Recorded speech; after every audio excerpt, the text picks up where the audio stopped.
Welcome everyone to the 10th game of the FIDE World Championship 2024. The world champion Ding Liren is on your screen. He's adjusting his pieces. The scores stand level at 4.5 apiece. The 18-year-old challenger Domaraju Gukesh adjusts his pieces. I always enjoy watching this scene where the players are getting ready.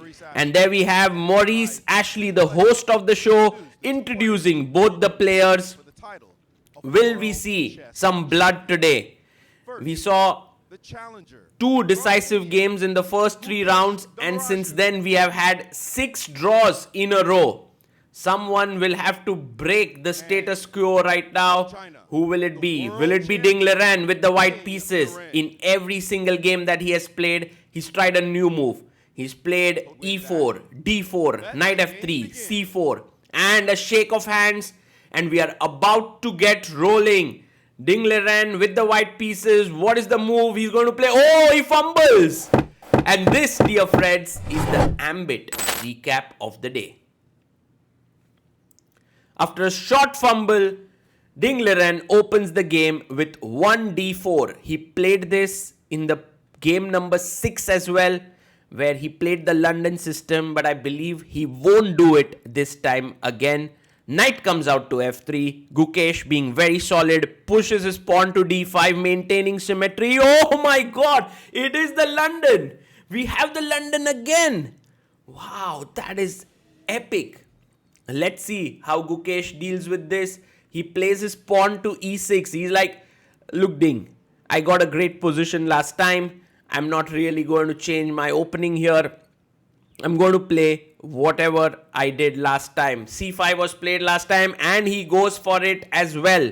Now Ding Liren had played c3 as his move in game number 6. But this time he moves his bishop to e2. Just simply developing the bishop here.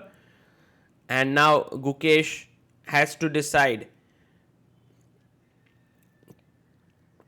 Bishop d6 is one possibility. You can develop your knight to c6. If you get ambitious, you can go queen b6, trying to attack the b2 pawn. And Gukesh goes bishop d6. He's like staying super solid here and is happy to trade pieces. Now Ding Liren takes on c5.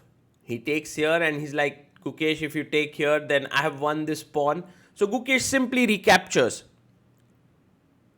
And this is a very, very normal position. Ding can castle here. In fact, this has been played by Richard Rapport several times, and along with his wife, Joanna. c4 played here by Ding Liren, hitting the center, and castles by Gukesh. Believe it or not, guys, we are actually moving into Queen's Gambit decline territory. Castles, and if Gukesh plays knight c6, he goes knight c3. Yes, the bishop f4 variation in the Queen's Gambit decline happens through a different move order, but reaches this exact same position. And it's supposed to be quite even. This position, Gukesh now takes on c4. Gukesh is slightly playing with fire here.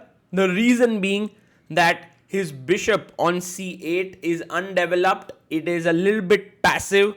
So bishop takes c4, taken here by Ding. And you can see all of white pieces are beautifully developed. Ding Liren gets up and goes away. Gukesh now plays this very important move. He's like, I'm attacking your bishop here. And now an important move for white is knight e4. To be okay with maybe the doubling of pawns. If you go back, then there's bishop d6. But instead, Ding goes bishop g5. And he attacks the queen. A move like f6 is not highly recommended because then the knight is a little bit misplaced. So bishop e7 by Gukesh, being super solid. Being super solid here. Ding now goes knight to e4. And he defends his bishop here on g5. The knight comes back to f6. And Gukesh has somehow improved his position slightly. Oh, knight takes f6. Maybe bishop takes and queen c2 would have kept some chances alive, but instead he takes with the knight, and with bishop f6 you can see that white's main edge, which was the knight on e4, is gone. He takes the queen, queen takes queen, rook takes queen, and now bishop takes f6.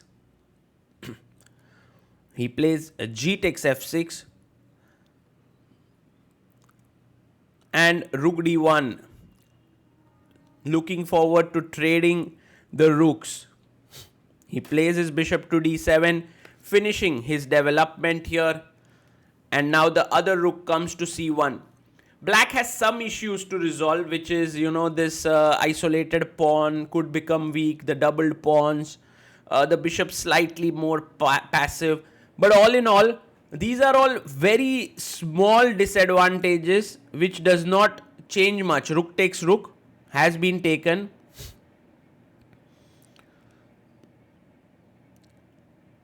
And Gukesh now is going to take back with the rook. He takes it back, rook takes d8 is on the board, and he plays king f1 with the idea of activating the king. Maybe even Gukesh can bring his king to f8 to e7, but he goes to g7. He brings his king to the g7 square, a3, maybe trying to expand with b4. It all depends on Ding Liren's appetite for playing here for a win, because the position is very even, very close to a draw, but white can try and press a bit. King e1 played, trying to control the d2 square so that later the rook cannot enter in to the camp. And now king comes to f6. He moves his king to the center of the board.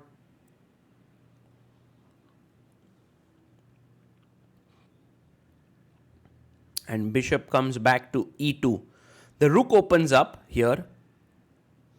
And also the b4, b5 ideas are on the cards. Let's see how Gukesh deals with it. He deals with it in a very smart way. If you enter now with the rook, I trap you.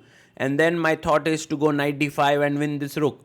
So g3 has been played here by Ding.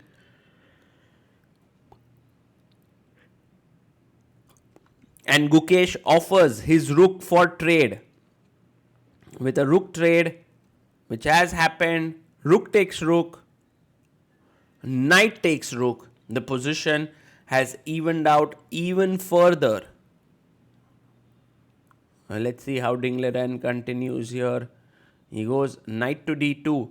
Maybe he wants to put his knight on c4, maybe on b3.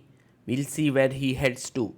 Gukesh now brings his knight to d6 on a good square, active. Ding Liren offers a trade of knights. And Gukesh exchanges. Takes on c4. Bishop takes c4. And the bishop comes to c6. We have a very, very even position here.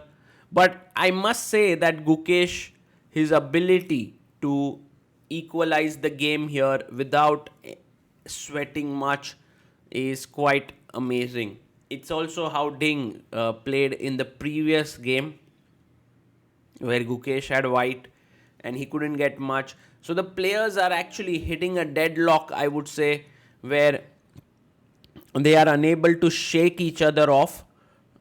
But all it takes is one game in such a tight match. One game by one of the players, and all of a sudden we are in a territory where anything can happen. The match will get so exciting. But that one game is not this one. The players are making the moves pretty quickly. They know that nothing much is going to happen. h6, a safe move by Gukesh. Bishop comes back to b3. You can even trade the bishops here. This is a drawn king and pawn endgame. You keep moving your king from e6 to d6. Bishop b7.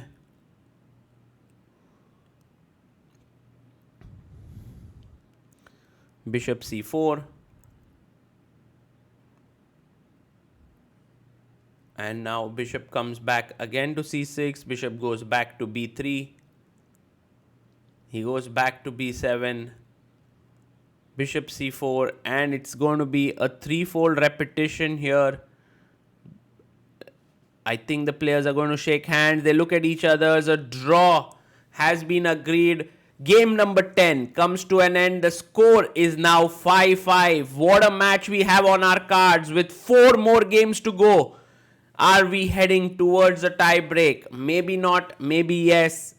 We never know. But for now, this game, I'm sure Gukesh will be slightly pleased because he's neutralized one more of Ding's white game and now can press tomorrow with his white pieces. This event, this World Championship has definitely been more exciting when Gukesh has had the white pieces. Ding on his own is sticking to his strategy of being super solid.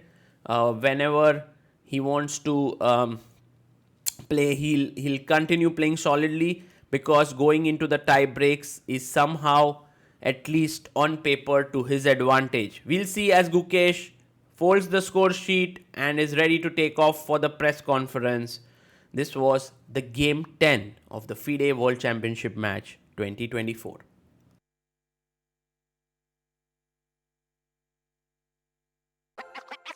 This December, the world's top chess minds clash in the heart of New York City at the FIDE World Rapid and Blitz Championship.